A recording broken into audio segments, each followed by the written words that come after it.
Okay, so what's up, Cooperative? This is your host, Jika Sensei, and welcome back sa ating Bura-Bura live streaming session. Okay? So ngayong morning, I think it's already 10:15, medyo late kami.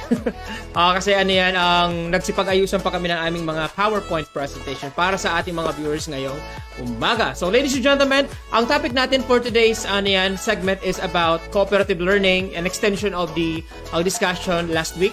And of course, writing and presenting information. So ito ating mga topics for today's segment. Okay, dito po sa subject na teaching Araling Panlipunan or Social Studies in the elementary grade. Okay? Now to start this, okay, pwede nating ipakilala ang ating mga discussants. Okay? Nandito sila? Ay, nandiyan na. Ayos. Mamadaliin daw nila, guys. Oo. In 5 minutes tapos to. Kasi meron silang exam. Okay, to start this, we have Sir Vince Macalino. Sir, bati ka po. Hello po. Good morning. Okay, sir, batiin natin ating mga classmates. Come on. Hello po sa mga classmate ko sa BED2B. Okay, so sir, paki-shoutout po ang ating mga kabarangay. Come on. Shoutout po sa mga kabarangay ko dyan sa Punso. Taga-sani ka? Punso. Punso? Opo. Punso Pulangi Albay. Tama? Opo, sir. Taga-Pulangi pala ni ka. Okay, so shoutout sa mga taga-barangay Punso Pulangi Albay. Thank you very much, Sir Vince. And we have Ma'am Mary France Onyate. Ma'am, bati ka po. Hello po, hello BED2B, and also shout out po sa mga taga-Alnay Pulangi Albay, tapos sa mga teachers ng Alnay Elementary School. Salute! Good Alright! Yes, thank you very much, Ma'am Franz. Kaya pala nagkasagkanbot ninyo mag-discuss. Magkasabay man sa nakamong barangay. Di pa ka mo nagkuyugan eh. Yee-hee. Nag-usap tayo kanina dalawa. Sabi kasi kanina ni Vince, siya lang daw yung discussant. Sabi ko papasukin yung dalawa. Nagkataon lang na magkalapit lang kayo ng barangay. Nagkataon lang. Magkagrupo talaga kayo. Hindi naman kayo magkagroup. Hindi po. Okay, so once again, thank you very much, Ma'am Maria France Onyate. Shoutout po sa mga taga-barangay Alnay, Pulangi Albay. Okay? And our last discussant, we have Ma'am... Hindi ko nabasa kaning pangarap. Hindi ko mabasa. Ma'am Mary Ann Nasiba. Hello, Ma'am! Hello po. Hi, good morning sa mga classmates ko at sa mga taga-uwas. Ngayon, dito na ako sa ginubatan. Yun lang po. Taga saan ka ngayon? Taga-uwas ka, tama? Taga-uwas ka, Ma'am? Opo, ngayon taga-ginubatan na po. Naglipat na kayo? Okay, so butante ka na ba dyan sa ginubatan? Ito po, sir. Okay. Sige. Thank you very much, Ma'am Mary Ann Nasiba. Okay, ladies and gentlemen, sila pong ating mga discussant regarding po sa topic ngayon, which is cooperative learning, writing, and presenting information. Huwag kayong alis and we'll be right back.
Okay, so what's up, Team Rocket? Nagbabalikan yung host, J. Kasensai, and welcome back sa ating Bura-Bura live session streaming. Okay, so ladies and gentlemen, we will start now discussing this topic regarding cooperative learning. And to discuss this, we have Sir Vince Bacalino. Sir, may take it away po. Okay, sir. Thank you. Strategy 6, cooperative learning, number heads, segmented charts, and Pictionary. First, we have number heads together. Cooperative learning strategy. A number heads together is a cooperative learning strategy that holds each student accountable for learning the material. Students are placed in groups and each person is given a number, from 1 to maximum number in each group. The teachers possess a question and students put their heads together to figure out the answer. Meaning po dito nagbe-brainstorming para makuha yung tamang sagot at masagutan yung question ng kanilang teacher. Activity. Okay. The teacher calls a specific number to respond as spokesperson for the group. By having students work together in a group, this strategy ensures that each member knows the answer to problems or questions asked by the teacher, because no one knows which number will be called. All team members must be prepared. Kailangan preparado ka sa question ng iyong teacher. Hindi lang dapat yung tagapagsalita or yung tinatawag nilang spokesperson. Dapat lahat. Ng member. Okay. Next po, bakit importante or why is it important? This cooperative learning strategy promotes discussion in both individual and group accountability. This strategy is beneficial for reviewing and integrating subject matter. Students with special needs often benefit when this strategy is used. After direct instruction of the material, the group supports each member and provides opportunities for practice, rehearsal, and discussion of content material. Nabibigyan ng importansya yung mga estudyanteng may special needs. Kasi yung material po ng isang grupo, pinag-aaralan po nila, nire-rehearse, tapos pinapractice nila para magets ng mga kagrupo niya. Kahit iba't ibang pag-iisip po. Ano yan? May mga kaklase kayo na matino. Pero mas madami si Raulo. Oo po. Parang ganoon po.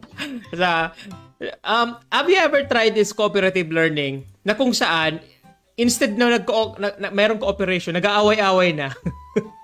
Opo sir, dahil kanya-kanyang idea. Normal yan. Because in cooperative learning, every opinion should be taken into consideration. Why? Kaya nga yan tinawag na cooperation or cooperative learning. Sabi mo kanina dito, klarado naman na itong number heads together, isa itong activity na kung saan biriglaan yung questions na pwedeng lumabas so that para makasagot yung lahat, dapat aware sila. Tama? Opo. So, may isang leader dyan talaga na nagsasabi, okay, or nag-guide sa kanila kung anong dapat gawin. So, importante rin yung leader dito. Kaya yung problema kung walang leader, lahat leader. Opo. Ang problem natin sa cooperation learning is that hindi ito masyadong nagagamit sa classroom in such a way that medyo kumakain to ng oras. Right? Kumakain to ng oras. So, to aid this one, you need teachers to facilitate.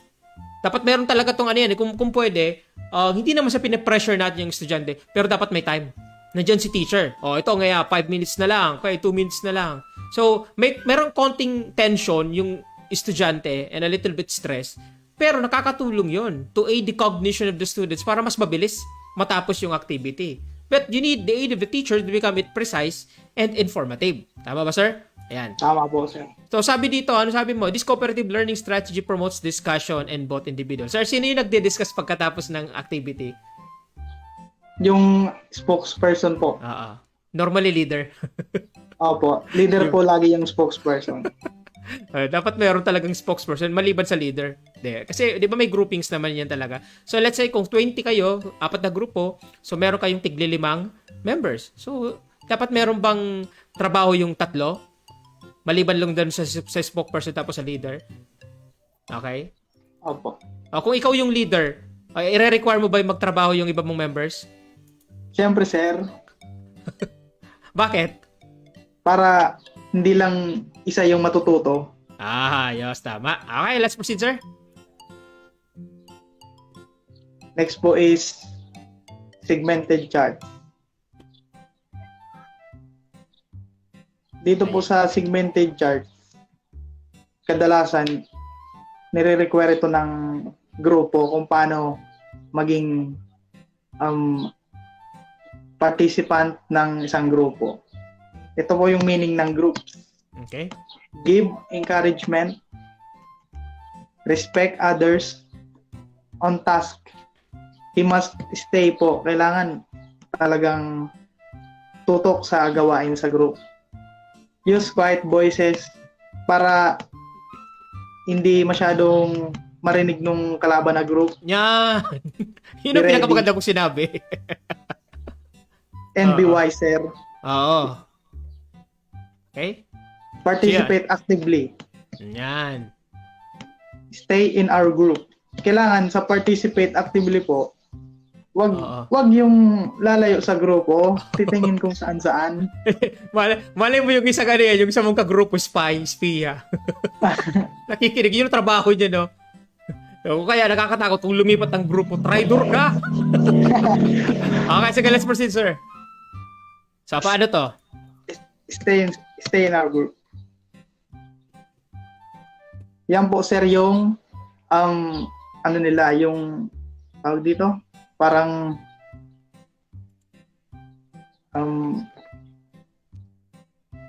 draw a large circle, at least A3 size and preferably on colored card, and divide into 6 or 8 equal segments.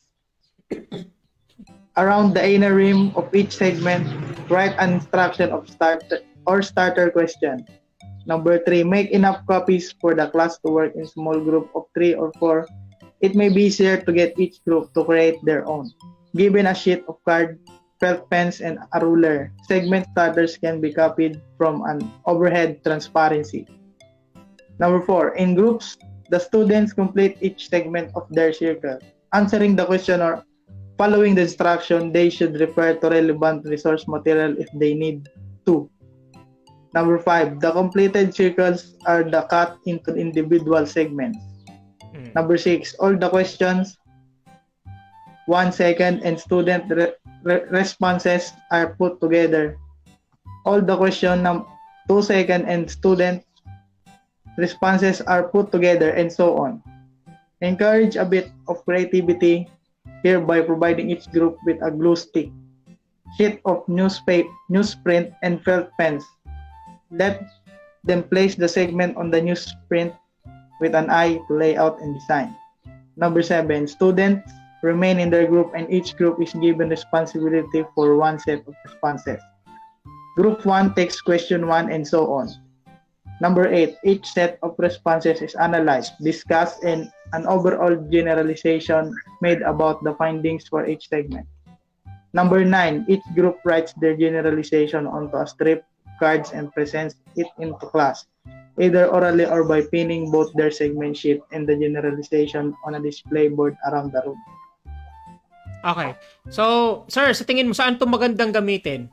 Anong subject matter? Anong topic sa Araling Panlipunan? Saan ito pwedeng gamitin segmented chart? Sa pag papasagot sa pagkuha ng vocabulary ng mga students. Okay, tama. Okay, ganito. Pwede natin itong gamitin, ladies and gentlemen. Alam niyo kung anong bagay segmented chart, okay? Pwede natin ditong igamit or let's say gamitin itong strategy to doon sa tawag ba dito? Sa chronological order ng mga events sa Philippines. Pwede niyo itong gamitin. Okay? In 5 groups. Tapos, ipagtatagpi nyo to doon sa board. Ilalagay yan ng mga estudyante doon. And after magawa yung segmented chart, the teacher is now doing the facilitating of learning with several questions. Kaya may nakalagay baga dyan. Sabi niyan, the student remain in their groups and each of the groups responsibility for one set of response. Group 1 takes question. Okay, balitaktakan yan.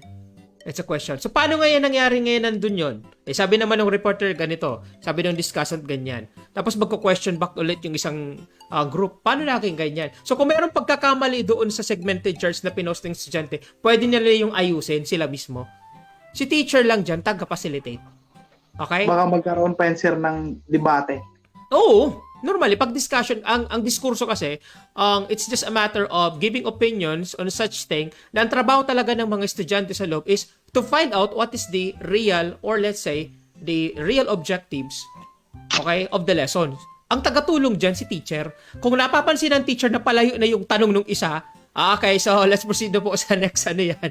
Kasi medyo nawawala yung tanong ni Mr. Ganyan. Okay, so you may revise that, sir. Okay, if you want to raise your question again. Pwede yun. Pero huwag kayo magpaya ng estudyante. Okay? So let's proceed, sir, dito sa ating huling strategy. Last strategy is Pictionary. Minsan, tinatawag din itong guessing game. Yan. Pictionary is a charades-inspired word-guessing game invented by Robert Angel with graphic design by Gary Eberson and first published in 1985 by Angel Games Incorporated. The game is played in teams with players trying to identify specific words from their team. Basically po, sa eskwelahan, kadalasan ginagamit ito, Pictionary. Nagdo-drawing yung teacher ng picture, halimbawa yung parang yoyo, tapos i-guess ng student kung ano yon. Minsan games talaga siya ng mga bata para ma-improve yung vocabulary din. Okay? Pictionary. You know your own student best. Select words that students will be able to manage from a word list on the focus of learning or topic. Or add words you want to introduce. You decide how many.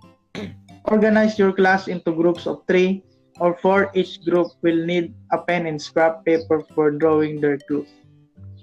Students take turns in collecting words from teacher. They return to their group and draw picture clues. The person doing the drawing is not allowed to speak.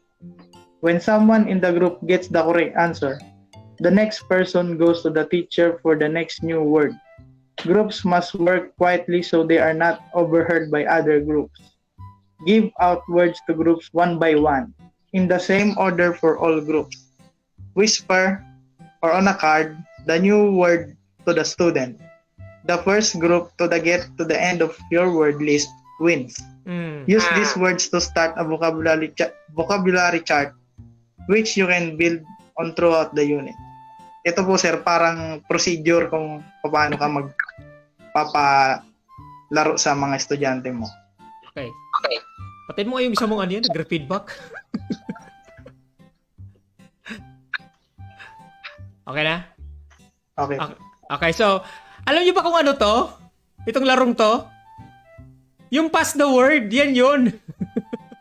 For example, ipapakita nung teacher yung card doon sa leader sa unahan. Okay, sasabihin mo to sa mga classmate mo, ha? Pagkatapos nito, okay, yung sa dulo, gagawin niya yan dito sa harap. Alam niyo to, palagi itong ginagawa eh. So, yung at the end nito, ang purpose kasi ng larong to is that to check the accuracy of the listening skill and then the concentration of the students or focus. Nangyari kan pagkapot dito sa alikod, iba na sa action, no? Iba na yung ginagawa ng bata. Ito yung Pictionary. So, napakaganda nito kung ang mga bata is talagang enthusiastic, malilikot. No, di gamitin nyo to. Kasi hindi mapakali eh. Di gamitin natin yung Pictionary strategy. So, paminsan-minsan gagamit kayo nito, lalong-lalo na kung alam na ninyong boring na yung klase ninyo. Alright? So, meron pa ba, sir?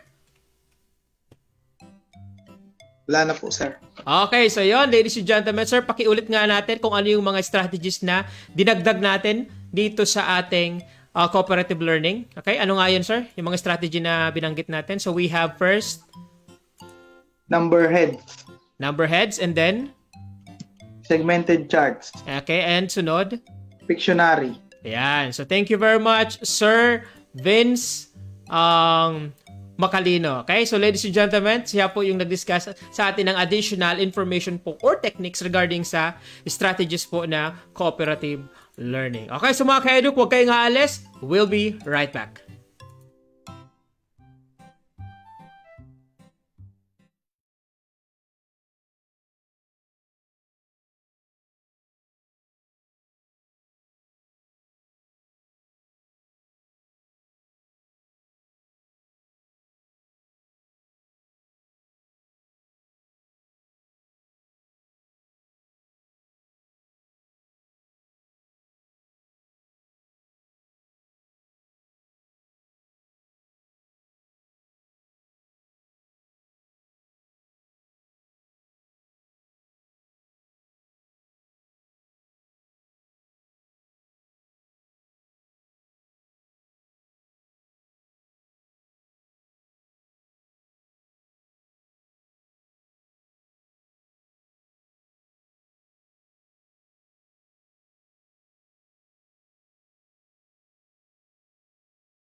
Okay, so mga ka-eduk, babalikan yung host, Seiji Kasensai, and welcome back again sa ating Bura-Bura live session. Okay?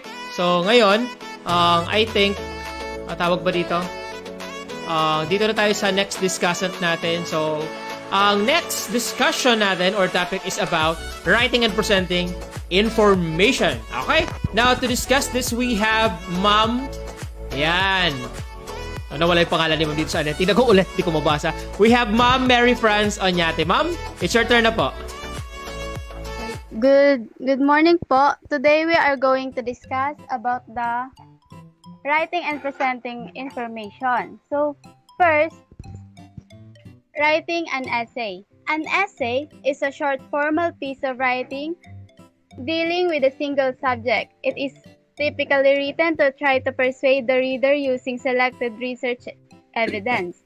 In general, an academic essay has three parts: introduction, body, and conclusion. Yeah. An introduction gives the reader an idea of what they are about to learn and present an argument in the form of a thesis statement. While the body, a middle section, provides evidence used to prove and persuade the reader to accept writer's particular point of view. A conclusion summarizes the contents and findings of the essay. Yan.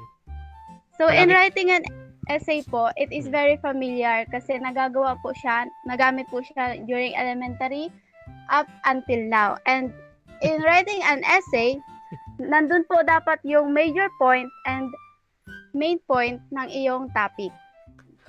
Siyempre. Sayang yung sinulat mo. Wala magbabasa. Okay, so normally, ma'am, ang tanong, kung ikaw, ma'am, ang teacher, okay, if it's not a, let's say, competition-wise level strategy, okay, it's just, for example, a normal classroom strategy. Okay, so sa tingin mo, how many words, how many paragraphs do you think para sa'yo? Paragraphs? Kung ikaw yung teacher, kung ikaw yung magbabasa sa loob ng classroom setup, sa tingin mo, ilang paragraph lang?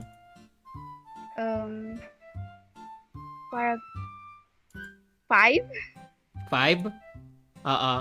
Alam nyo ako, di ba nagpagawa ako sa inyo ng ano yan? Ay, di parang hindi ako sa inyo nagpagawa ng essay. Sa akin, tigi-isa lang. Tigi-isang paragraph lang yan. Ano, pwede? Yes po, tigi-isang paragraph yan with the minimum Pwede of 3... Yes, ang isang paragraph, minimum of 3 sentences. Makakabuo ka na ng isang introduction yan. And just be precise. And then body, 3 sentences. And then, normally sa body dumadami yan because of the evidences and statements coming from different sources. But the conclusion, kung pwede 3 lang. Minsan nga ano yan yung isa nga okay na rin yun. Pero, we suggest that at least 3 sentences per paragraph. So, 3 paragraphs in each parts of an essay will do. Bakit? Kaya mo basahin lahat? Tigsa 10 paragraph. Di ba? Real talk tayo. 10 paragraph, okay? Tigda 2 yan, yung isa 3. Imagine ninyo, or tigda 3, tapos yung isa 4. Mababasa mo yan, 40 students? Oh, come on. Ano, ma'am, sa tingin mo? Sa masisipag ng teachers. So, masipag. Sa akin, hindi. Tamad ako eh. Okay, let's proceed, ma'am. Next is picture interpretation. It is the process of examining images, identifying and judging their significance,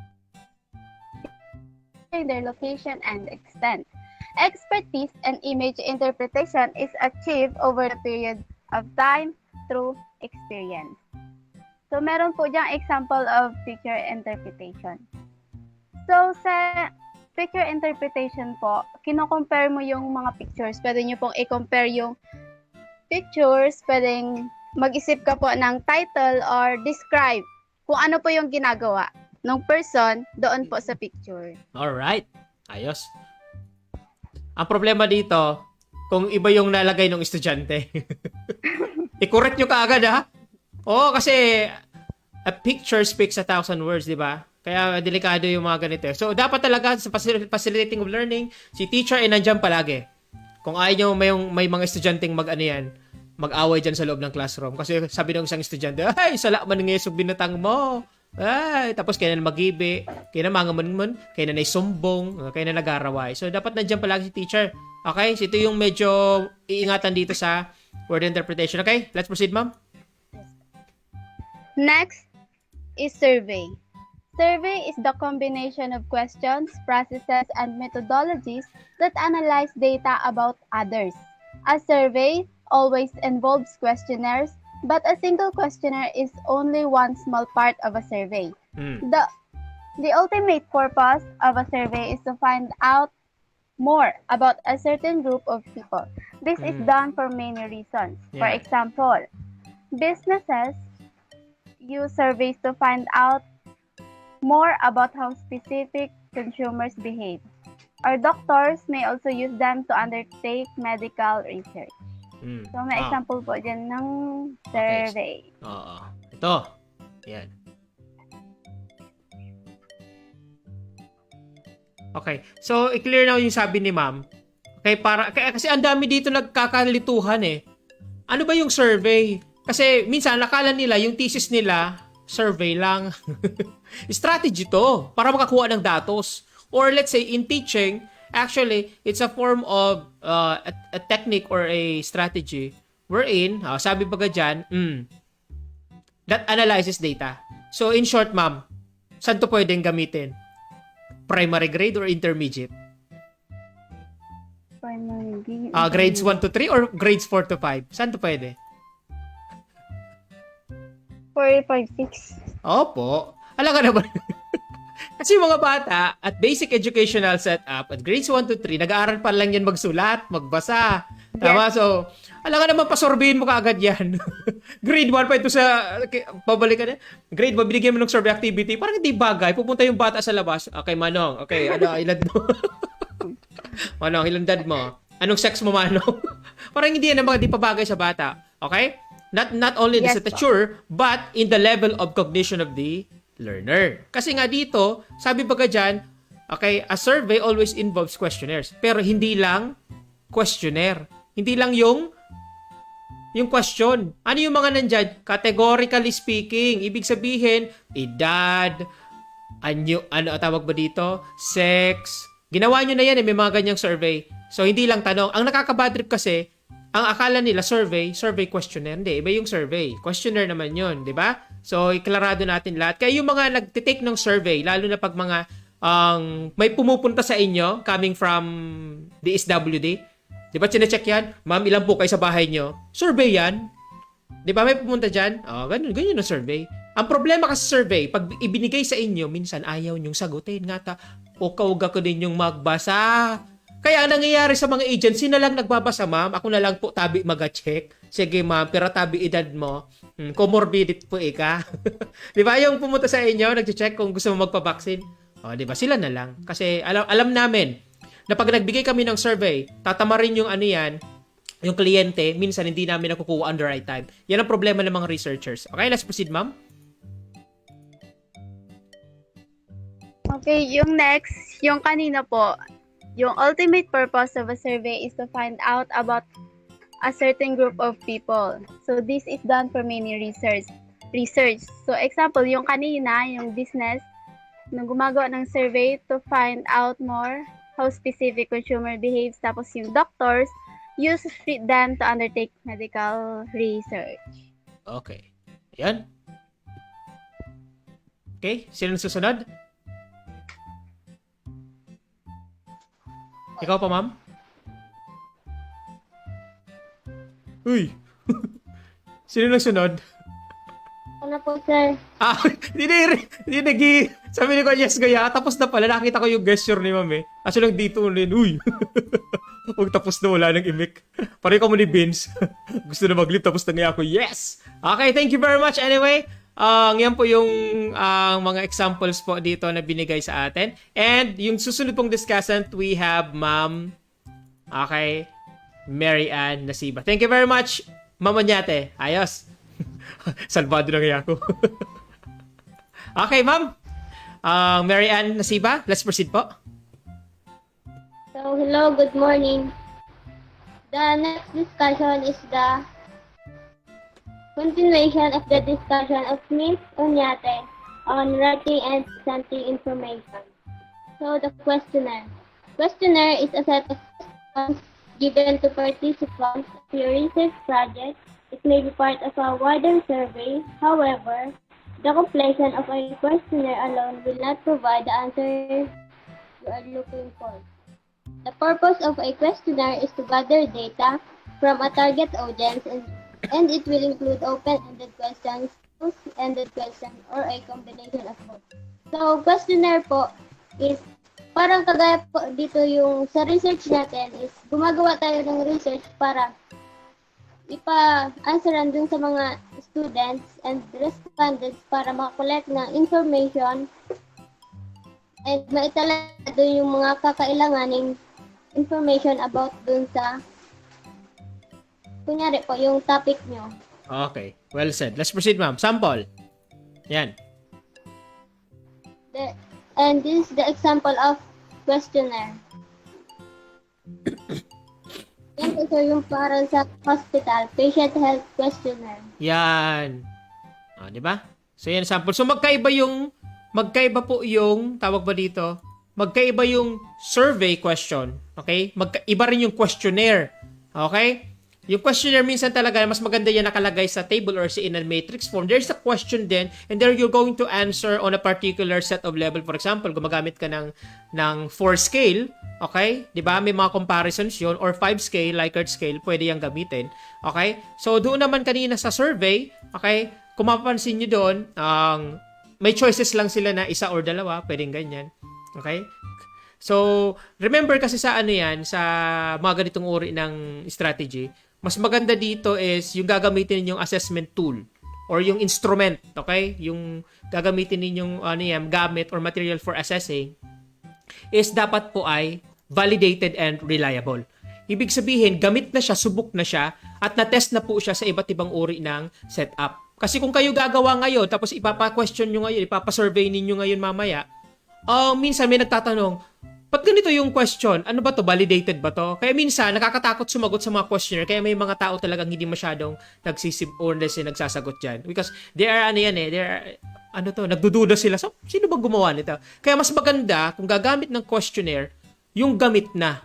Mayroon na pong subok na pong questionnaires na meron po sa internet na pwede nyo pong gamitin.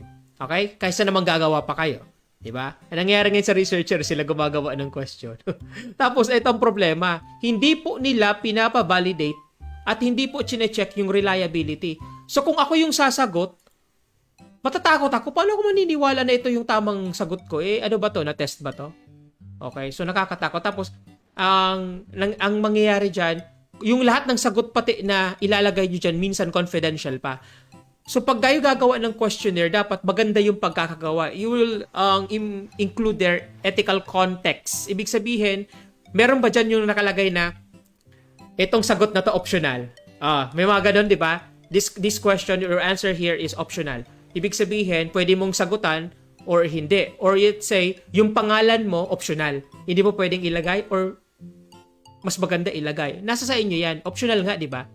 May mga ganun kayong na-encounter na questionnaire. So, ganun po yung ibig sabihin ng ano yan, ng ethical context dito sa method na to. Okay? Ano pa, ma'am? Let's proceed po. Ayan. Picture na naman si ma'am. Uy. Kawawa na, naputol yung signal ni ma'am. Okay. Ayan, nakabalik na si ma'am. Ma'am, proceed na tayo. Word shapes. So the next is word shapes. Word shapes is a form or outline of something, the shape of a pair, circles, squares, and other shapes. We can use word shape to create a diagram, flowchart, chart, and many more. So makikita po natin dun sa Microsoft Word natin, makakagawa tayo ng diagram, flowchart, and other charts para makapresent ng information. Yes. Then, doon natin isulat yung mga important information. Yep. Many information can be used by word shape to present information. The basic concept of shape writing is rather simple. A shape system displays a graphical storyboard to the user. Instead of typing each individual letter key implicitly and precisely, the user slides the pen all over the letter keys in a way sequentially on the graphical keyboard. Gagaya nga naman sa example po, sir. Pwede tayo makagawa ng flowchart, then mga chart. Opo. Okay? Flip bag. Filibag, ma'am. Filibag. Filibag is a multi-sensory filibag. Activity is perfect for the development of oral language skills and vocabulary. It involves students feeling objects without seeing them and guessing what each object might be. When each student has felt each bag, a class response time when used to reveal each artifact. Diyan po sa filibag, parang yung teacher nagbibigay sila na may, yung bag na may mga object sa loob, then i-guess ng student or yung bata kung ano yung nasa loob na. Yan. Bagay to, ma'am, sa ano, ma'am? Primary grade or intermediate? Sa primary po, sir. Oh, di ba? Kasi ano yan eh, ilibag, di ba? Ninenervyos ka kung ano yung kukunin, di ba? Ay, nagay mga bata, lalabas na sa letrang B. Yan, mga kapatid. Di ba? So, yung bata, there's a form of excitement wherein it can actually promote motivation in learning. Saan to magandang gamitin? Kung mag-i-start pa lang yung klase. Motivation part. Okay? So, balikan natin kanina itong ano yan, word shape. Alam niyo ang purpose nito, ladies and gentlemen, is that kung kayo po magkakategorize ng mga bagay, lalong-lalo sa research work, okay, ang pangit kung wala man lang aid ng mga shapes. For example, words na, no, kinategorize niyo words, puro lang kamo square. Gawin niyo kayang circle, tapos gawin niyo sa triangle. So, malalaman ng bata, matatandaan yan eh. Tapos may color pa. Yung triangle, alam ko yun eh. Yung nakalagay doon is ganito. Yung square, ganito yung nakalagay. Yung circle, iba naman. So, in form of ano yan, tawag ba dito, memory skill, natitrain yung batang mag-memorize on a very different level, unlike just memorizing the words by means of reading. Pero kung merong shapes, may color, may object, natatandaan yan eh. Remember, ang mga bata, gusto talaga nila po, palaging may colors and may shape, lalong-lalo na yung emerging learners. So, yung mga kindergarten, grade 1 students, gustong-gusto niyang palagi colorful. Tapos kayo naman, teacher, puro kayo words, ay nako, hindi naman basta-basta matututo. Doon nga sa Pictionary, di ba, yung word na yan, gagamitin mo sa bata, ipapakita mo, is dapat may kaakibat pa yung picture. Di ba? For example, apple. Tapos sa baba nung word na apple, may letter A. Or let's say, yung word na apple mismo, di ba? Nakakita na kayo ng ganyan? Di ba? Pag nagpapaaral ng estudyante pagdating sa vocabulary development, itataas mo yung napakalaking napakalaking tawag ba dito? Parang board. Tapos nakikita nung lahat hanggang sa dulo. A is for apple. Di makikita ng mga estudyante. Tama ba ako? So, ganun kayo natuto nung elementary. Kaya palakpakan ninyo yung mga elementary teachers ninyo kasi kung hindi sa kanila, Ewan ko na lang kung uno kan mga nabot ninyong wana. That's why basic education is very important. Now, to provide this information to the closed, to the closest one, ano masasabi ninyo guys dito sa mga strategy ito? Okay? Sa elementary level pagdating sa pagturo ng Araling Panlipunan. Relevant ba siya? Bagay na bagay ba siya talagang gamitin sa Araling Panlipunan? Yes or no? Let's proceed dito sa ating first discussion. Sir Vince, gaano ba ito ka-importante? Come on, sir. Importante po ito, sir, para ma-improve yung yung vocabulary, tapos yung pakikipag-usap sa mga classmates, pag tanggap ng mga salita na matututo sila. Tapos, sir, sa tingin mo kung magtuturo ako, sir, sa iyo, sir, ng ano yan, ng iba't ibang uri or mga bansa sa mundo, tapos wala akong globe, makikinig ka sa akin? hindi, sir. Kailangan talaga ng sir, yung material. tinatawag nila, opo, material. Tapos magpapa-cooperating learning ako, sir. Tapos dalawa lang kayo. Pwede ba 'yon? Hindi, sir. tayo lang, tatlo lang, kaya bahala na. So, kung dalawa lang talaga, tutorial. So, saan, sir, bagay gamitin ng cooperative learning? Sa konting estudyante or sa madaming estudyante? Sa mas madaming estudyante, sir. Ayos. Thank you very much, sir Dumagsang. And, Ma'am, Onyate. Ma'am Franz, so gaano ka-importante itong mga strategy to, ma'am, sa pagturo ng Araling Panlipunan? It is very important, sir, para sa mga students, para ma-express nila, sir, yung thoughts nila tapos yung ideas. Okay. So, yung diniscuss mo kanina, it's about sa essay, di ba? Tinanong na kita kanina kung gaano kadami. Okay. So, ma'am, sa tingin mo, bagay bang gamitan ng essay araw-araw? Sa tingin mo? Or sa tingin mo, saan lang talaga siya bagay gamitin? Sa pagturo ng Araling Panlipunan? Come on. Para sa mga viewers natin to. Sige, ma'am.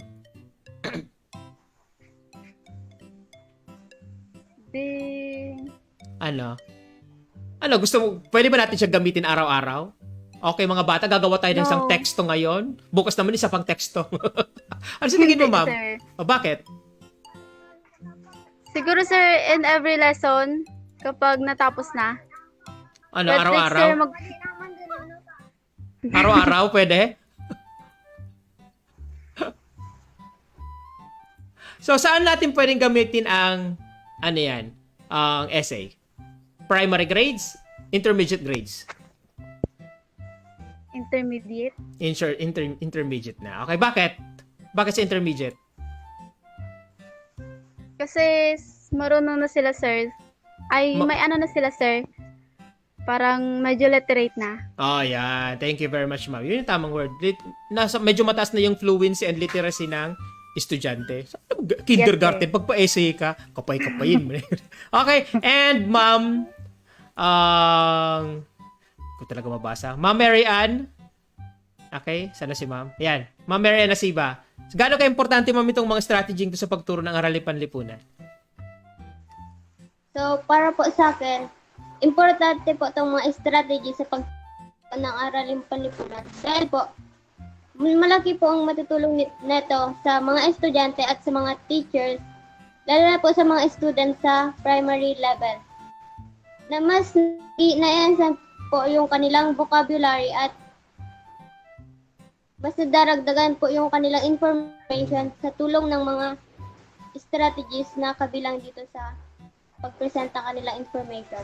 Okay, yan. Thank you very much. Very well said, Ma'am Nasiba. Okay? So, ladies and gentlemen, dito na po nagtatapos ang ating discussion ngayong umaga regarding po sa cooperative learning, writing, and presenting information. Once again, sila po ating mga discussion. Okay, we have Sir Vince Macalino, sir.